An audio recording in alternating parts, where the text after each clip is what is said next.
ក្តៅប្រពន្ធស្បែកខ្មៅជាបាយកូនប្អូនបើមិនស្រឡាញ់រៀបការធ្វើអ្វីនឹងតែមនុស្សស្រីត្រូវការថ្នាក់ថ្នមលែងគ្នាទៅអូនយល់ព្រមអូននឹងគ្រប់ល្មមឆ្អែតហើយតែចង់ប្រពន្ធបាយកកសូមដកខ្លួនហើយទៅចោះត្រានត្រាតាមសពបាយចង់កូននៅក្នុងផ្ទៃកុំយំស្រណង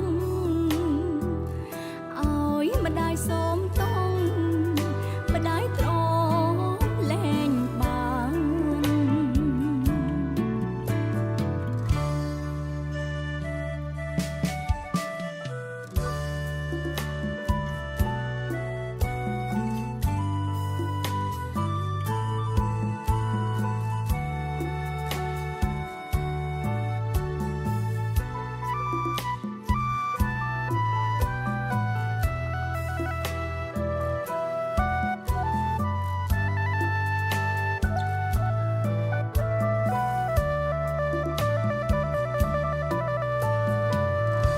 បើមិនស្រឡាញ់រៀបការធ្វើអ្វី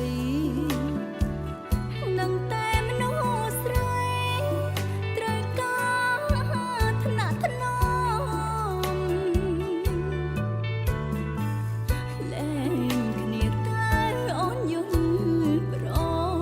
មអូននឹងគ្រប់ល្មមឆ្អែតហើយតែចង់ ប្រពន្ធបាយកកសូមដកខ្លួនហើយទៅចោះត្រានត្រាតាមសពបាយចង់កូននៅក្នុងផ្ទៃកុំយំស្រណងឲ្យម្ដាយសូម